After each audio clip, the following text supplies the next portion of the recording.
What if everything you were taught about prayer was actually a deliberate distortion of the most powerful manifestation technology ever given to humanity? What if the man known as Jesus of Nazareth was not just a spiritual teacher, but a master of consciousness who understood the fundamental mechanics of reality creation in ways that would make modern quantum physicists weep with recognition?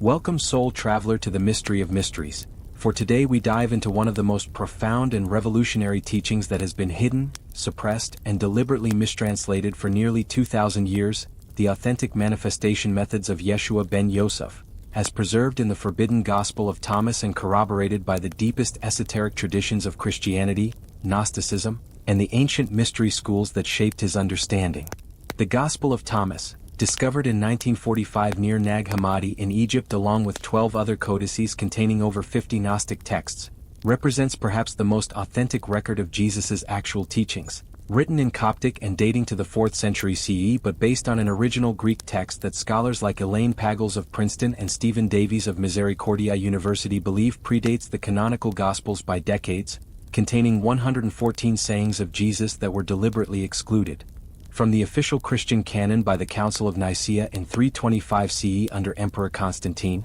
who needed a religion that would unify his empire rather than empower individuals with the dangerous knowledge of their own divinity. As the Coptic scholar Jean-Yves Leloup notes in his translation of the Gospel of Thomas, these sayings reveal a Jesus who taught not worship and submission, but the recognition of the divine spark within every human being and the practical methods for actualizing that divinity in physical reality, a teaching that aligns perfectly with the Hermetic principle, as above, so below, found in the Emerald Tablet of Hermes Trismegistus, the Vedantic understanding of Tat Tvam Asi, meaning thou art. That from the Upanishads, and the Sufi realization of Ana el-Haq, or I am the truth, proclaimed by al-Hallaj before his crucifixion for daring to speak this same dangerous knowledge. Saying 77 from the Gospel of Thomas contains perhaps the most revolutionary statement about the nature of reality and human creative power ever attributed to Jesus. I am the light that is over all things, I am all. From me all came forth, and to me all attained, split a piece of wood.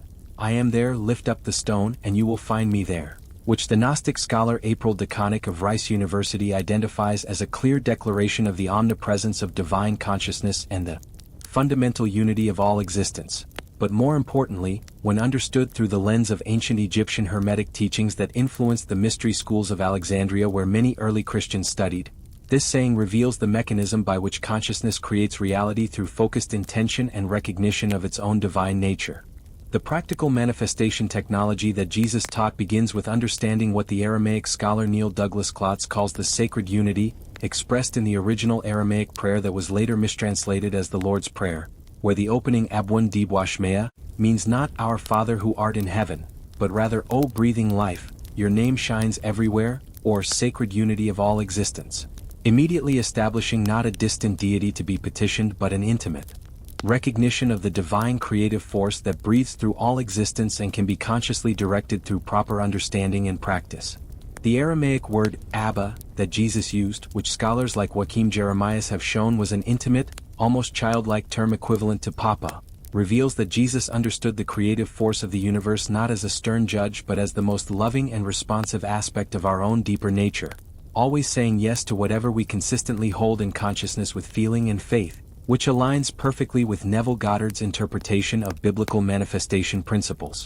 and the teachings of the 20th century mystic Joseph Murphy, who both recognized that the God Jesus spoke of was actually the subconscious mind, or what Carl Jung called the collective unconscious, the vast creative matrix that responds to our dominant mental and emotional states by organizing physical reality to match our inner convictions. Saying 3 of the Gospel of Thomas contains Jesus's most direct teaching on manifestation. If those who lead you say to you, "See, the kingdom is in the sky," then the birds of the sky will precede you. If they say to you, "It is in the sea," then the fish will precede you. Rather, the kingdom is inside of you and it is outside of you. When you come to know yourselves, then you will become known, and you will realize that it is you who are the sons of the living Father. But if you will not know yourselves, you dwell in poverty, and it is you who are that poverty, which the patristic scholar Bentley Layton of Yale University recognizes as a precise description of what modern psychology calls the locus of control, teaching that external circumstances are always a reflection of internal states of consciousness and that true spiritual power comes from recognizing ourselves as expressions of the same creative principle that governs all existence.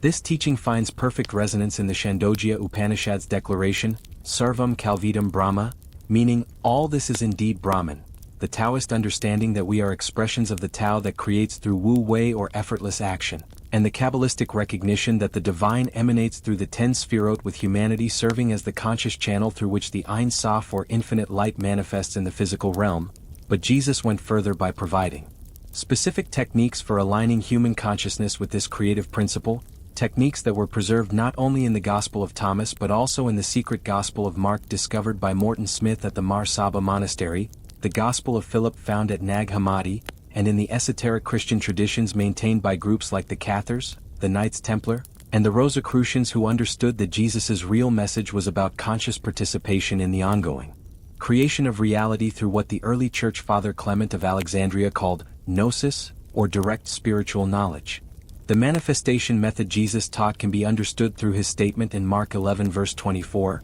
"Therefore I tell you, whatever you ask for in prayer, believe that you have received it, and it will be yours." But the Aramaic original reveals much deeper layers of meaning, where the word translated as believe is hemenutha, which according to the Aramaic scholar Rocco Errico means not intellectual belief but a complete embodiment and feeling realization of already having received what is desired, similar to what the Vedantic tradition calls bhavana, or the cultivation of a specific emotional and mental state, what the Tibetan Buddhists call visualization with feeling tone, in their deity. Yoga practices and what the Sufi masters call hal, or a temporary spiritual state that through repetition becomes makam, or a permanent station of consciousness. The key insight that separates Jesus's manifestation teaching from mere positive thinking is found in saying 106 of the Gospel of Thomas. When you make the two into one, you will become sons of man, and when you say, "Mountain, move away," it will move away, which the religious studies scholar Stephen Davies identifies as a reference to the union of conscious and unconscious minds, the integration of masculine and feminine principles within the psyche, and the harmony between desire and surrender that allows individual will to align perfectly with universal will, creating what the Hermetic tradition calls true will, or what the Hindu scriptures describe as dharmic action, that flows effortlessly because it is in complete harmony with the natural order of existence. This, making two into one, was taught practically through what scholars believe were private initiation ceremonies hinted at in the canonical Gospels but described more explicitly in the Gnostic texts, where Jesus would lead disciples through what the early Christian mystic Dionysius the Areopagite called theosis, or divine union, a process that involved specific breathing techniques similar to pranayama practices found in Hindu and Buddhist traditions, visualization methods that parallel Tibetan dream yoga, and what the Church Father Evagrius Ponticus described as imageless prayer, or the cultivation of pure awareness beyond thought and concept, allowing consciousness to recognize its own divine nature and operate from that recognition rather than from the limited perspective of the ego mind that most humans mistake for their true identity. The practical application of Jesus's manifestation technology begins with what he called in Aramaic, tesloda, usually translated as prayer but actually meaning to set a trap, or to create a specific vibrational state, which according to the Aramaic scholar George Lamsa involves a four-stage process that mirrors the classical elements of earth, water, fire, and air found in alchemical traditions and corresponds to what modern neuroscience recognizes as the four brainwave states of beta, alpha, theta, and delta that allow access to increasingly subtle levels of consciousness and creative power. The first stage, corresponding to the earth element and beta brainwave state, involves clearly defining what is to be manifested using specific, sensory-rich language that engages what neuroscientist Dr. Joe Dispenza calls the frontal lobe, or executive center of the brain,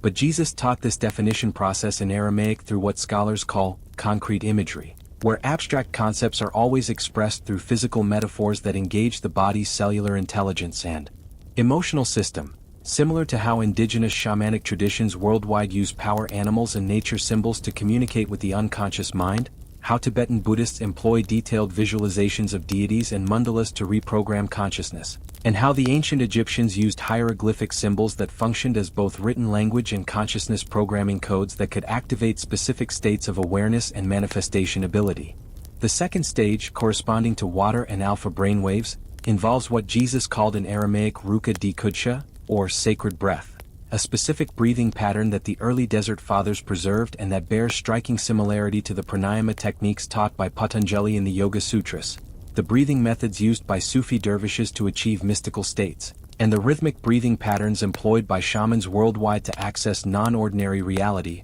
where the practitioner breathes in for 7 counts while visualizing light entering through the crown chakra, holds for 1 count while seeing this light filling the heart center, breathes out for 7 counts while feeling the desired reality as already present in the body, and holds empty for 1 count while surrendering completely to divine will. A pattern that Dr. Andrew Weil's research shows activates the parasympathetic nervous system and creates the optimal brain chemistry for both healing and manifestation by increasing production of GABA, serotonin, and dopamine while reducing cortisol and other stress hormones that block the subtle energy flows Jesus understood as essential for conscious creation. The third stage, corresponding to fire and theta brainwaves, involves what the Gospel of Thomas saying 15 describes as going to your inner room and shutting the door, which scholars recognize as a reference to deep meditative states where the practitioner visualizes the desired reality with such vivid detail and emotional intensity that the subconscious mind cannot distinguish between the imagined experience and physical reality,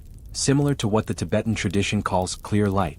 meditation, what the Hindu tantras describe as dharana or one-pointed concentration, and what the Christian mystic Meister Eckhart called imageless contemplation. But Jesus' specific technique involved what the early Christian text called the Acts of John describes as the dance of Jesus, a form of sacred movement that combines specific hand gestures or mudras similar to those found in Hindu and Buddhist traditions, rhythmic movements that engage the body's energy meridians as understood in traditional Chinese medicine, and vocalized prayers in Aramaic whose sound vibrations were understood to directly affect both the nervous system and what the ancients called the astral body, or energy field surrounding the physical form. The fourth and most crucial stage, corresponding to air and delta brainwaves, involves what Jesus called bishrara, or pure receptivity, a state of complete surrender and trust where the practitioner releases all attachment to outcomes and rests in what the Christian mystic John of the Cross called the dark night of the soul, but which is actually the luminous void of pure potential from which all manifestation emerges, similar to what the Taoist masters call wu wei, or effortless action, what the Hindu sages describe as nishkama karma, or desireless action, and what the Buddhist teaching calls non-attachment, where one acts with full commitment while remaining completely unattached to results, allowing the infinite intelligence of the universe to orchestrate the manifestation through means that the limited human mind could never conceive or arrange. The historical evidence for these teachings being suppressed by Orthodox Christianity is overwhelming, beginning with the systematic destruction of Gnostic communities by Bishop Irenaeus of Lyon in the 2nd century, the burning of the Great Library of Alexandria which contained thousands of texts on consciousness and manifestation from Egyptian, Greek, Hindu, and Persian sources, the persecution of groups like the Cathars in southern France who maintained Jesus' original teachings about human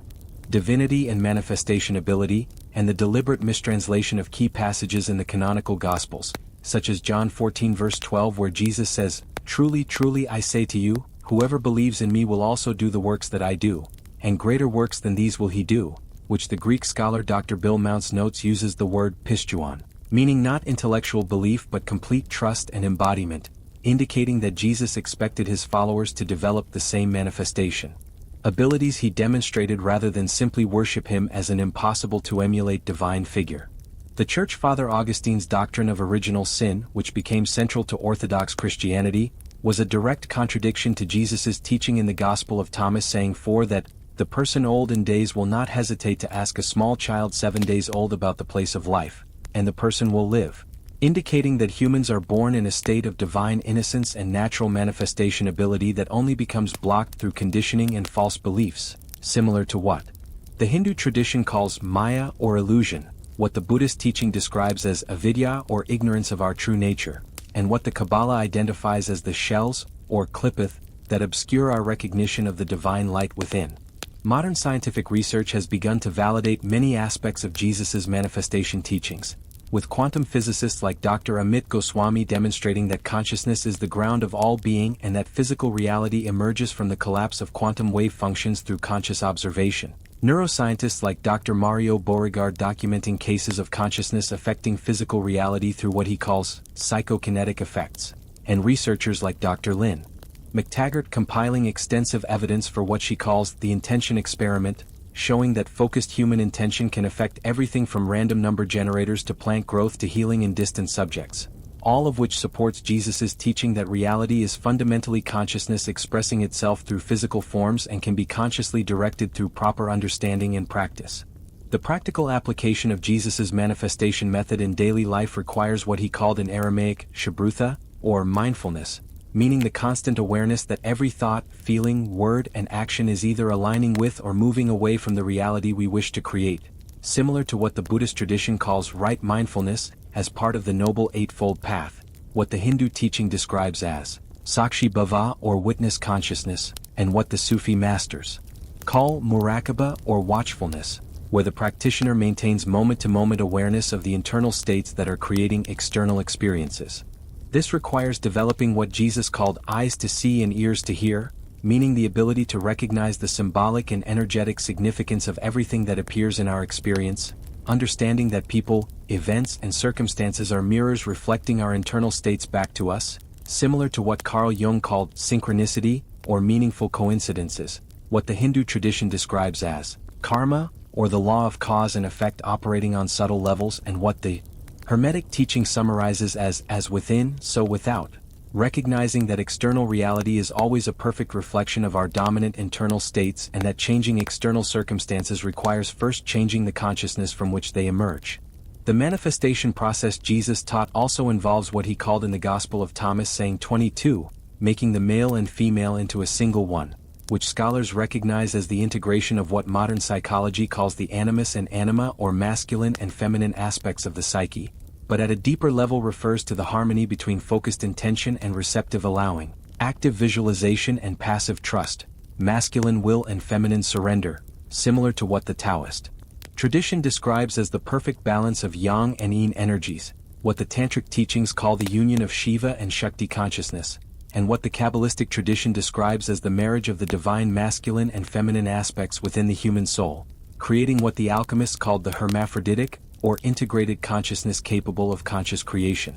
One of the most profound aspects of Jesus's manifestation teaching, preserved in saying 18 of the Gospel of Thomas, addresses the question of time and manifestation. The disciples said to Jesus, "Tell us how our end will be." Jesus said, "Have you discovered, then, the beginning that you look for the end? For where the beginning is, there will the end be. Blessed is he who will take his place in the beginning. He will know the end and will not experience death," which the Gnostic scholar April Deconic interprets as teaching that manifestation operates from outside linear time, in what physicists call the eternal now, or quantum field of infinite possibility, where all potential realities exist simultaneously and can be accessed through consciousness that transcends the ordinary time-bound thinking of the ego mind, similar to what the Hindu tradition calls kairos as opposed to chronos, what the Buddhist teaching describes as the timeless moment of enlightened awareness, and what the mystical traditions worldwide recognize as the eternal present from which all creation emerges and to which it returns. The ethical dimension of Jesus's manifestation teaching cannot be overlooked, as he consistently emphasized what he called in Aramaic hobah, or love, but not the sentimental emotion we often associate with this word, rather a profound recognition of the fundamental unity underlying all apparent diversity, what the Greek text of the New Testament calls agape, or unconditional love that seeks the highest good for all beings, similar to what the Buddhist tradition calls metta or loving kindness, what the Hindu teaching describes as ahimsa, or nonviolence in thought, word, and deed, and what the Sufi masters call ishq, or divine love that dissolves all sense of separation between lover, beloved, and love itself. This means that true manifestation according to Jesus's teaching must be aligned with what serves the highest good of all life, not merely personal desires that might harm others or oneself, which is why he taught in Matthew 6 verse 33 to seek first the kingdom of God and all these things shall be added unto you, meaning that when consciousness is aligned with universal love and wisdom, individual needs are automatically fulfilled without effort or struggle, similar to what the Hindu tradition calls dharmic action, that flows effortlessly because it serves the cosmic order, what the Tao Te Ching describes as action in harmony with the natural way of existence, and what the Kabbalistic teaching calls tikkun olam, or repairing the world through conscious action aligned with divine will. The practice Jesus taught for maintaining this alignment involves what he called in Aramaic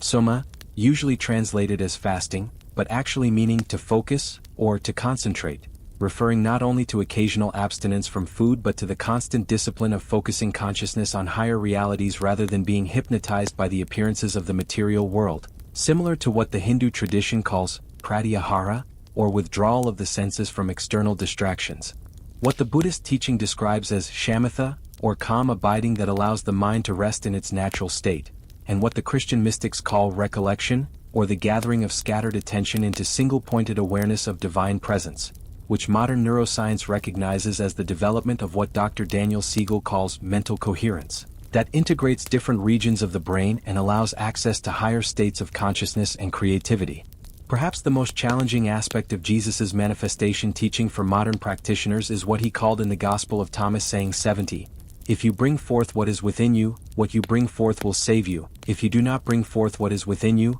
what you do not bring forth will destroy you," which means that each soul incarnates with specific gifts, purposes, and creative potentials that must be expressed for both individual fulfillment and collective healing, but these unique expressions can only emerge when we move beyond societal conditioning and religious programming to discover our authentic spiritual nature, similar to what Carl Jung called individuation, or the process of becoming who we truly are beyond social roles and expectations, what the Hindu tradition describes as svadharma, or one's unique spiritual duty that can only be fulfilled by following the inner guidance of the soul, and what the Sufi teaching calls fana phila, or dying to the false self so that the true self can emerge and express the divine qualities it was born to manifest. The integration of Jesus' manifestation teachings with other wisdom traditions reveals a universal technology of consciousness that has been preserved in various forms across cultures and throughout history, from the Egyptian mystery schools where initiates learn to identify with the god Osiris and thereby participate in divine creation,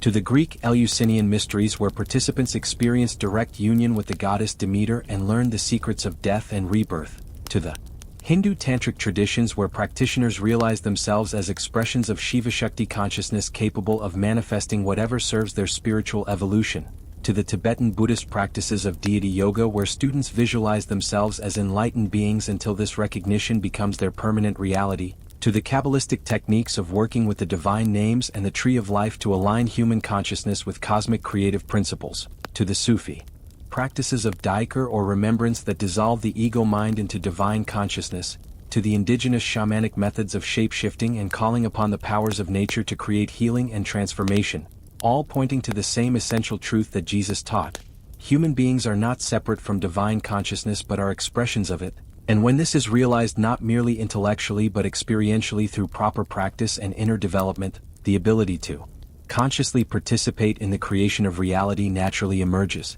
The modern application of Jesus' manifestation teaching requires understanding that we live in what the physicist David Bohm called an implicate order, where all possibilities exist as potential and are brought into manifestation through what he termed active information, which is essentially consciousness informing energy to create matter, similar to what Jesus understood when he taught that the word, or logos, is the creative principle through which all things are made, meaning that reality responds to conscious intention expressed through focused attention, elevated emotion, and complete faith in the invisible realm of infinite possibility from which all visible forms emerge. This process is accelerated through what Jesus called koinonia, or sacred community, where two or more gather in recognition of their divine nature and support each other's manifestation work, creating what modern quantum physicists recognize as coherent fields of consciousness that amplify individual intention through what Dr. Rupert Sheldrake calls morphic resonance, or the tendency for similar patterns of consciousness to strengthen each other across space and time,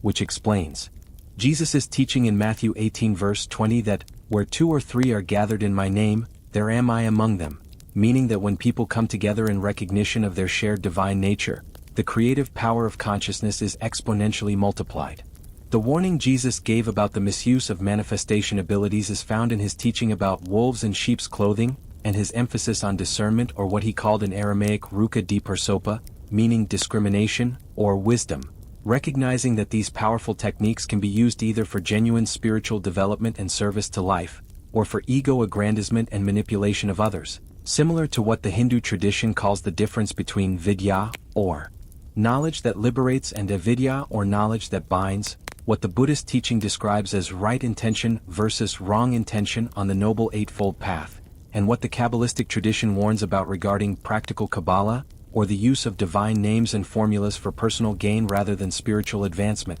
emphasizing that true manifestation ability emerges naturally from selfless service and genuine love rather than from attempts to acquire power for personal satisfaction.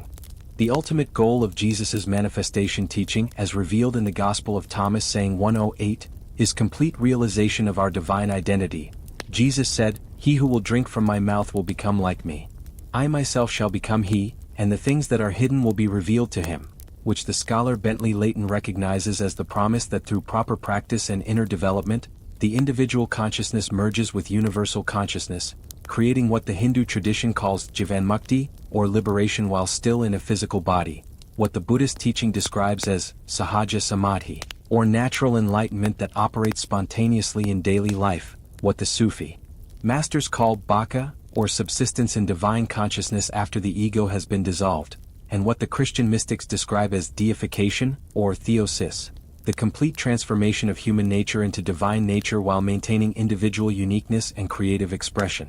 The practical daily routine Jesus taught for developing manifestation ability involves what he called the 3 pillars of spiritual practice: soma, or focused concentration through meditation and conscious attention throughout the day; slotha, or sacred communication with divine consciousness through both formal prayer and constant inner dialogue with the higher self; and tzedakah, or righteous action that aligns all thoughts, words, and deeds with universal love and wisdom, creating what the ancient Greeks called eudaimonia, or human flourishing that results from living in harmony with our highest nature, what the Hindu tradition describes as satchitananda, or existence consciousness bliss that is our true condition when not obscured by false identification and limiting beliefs, and what the Taoist teaching calls ziran, or spontaneous naturalness that flows effortlessly when we stop interfering with the wisdom and power of the universe expressing itself through our unique individuality. The ultimate manifestation that Jesus taught is not the acquisition of material objects or external circumstances,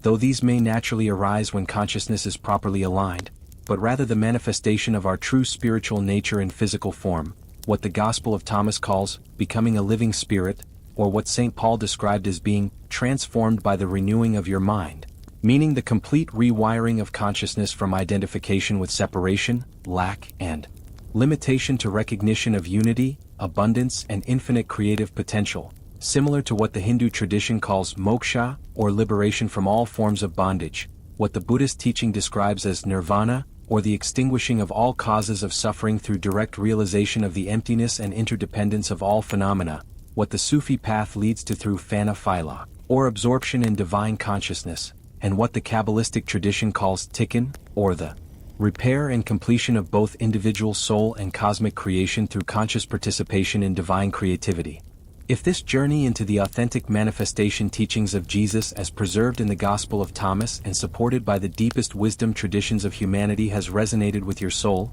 share this knowledge with fellow seekers and join our community of truth explorers who are committed to practical application of these sacred principles in daily life. For the path of conscious creation is walked together with those who recognize their divine nature and support each other's spiritual evolution. Let us know in the comments what aspect of Jesus' manifestation teaching calls most strongly to your spirit and how you plan to integrate these practices into your own spiritual journey, for the ancient wisdom becomes alive only through dedicated practice and authentic embodiment in service to the healing and awakening of all life. Thank you, soul traveler, for joining this exploration of the most profound mysteries ever given to humanity, and remember that you are not seeking to become something you are not, but to remember and embody what you have always been. A divine being having a temporary human experience, capable of conscious participation in the ongoing creation of reality through love, wisdom, and surrender to the infinite intelligence that breathes through all existence.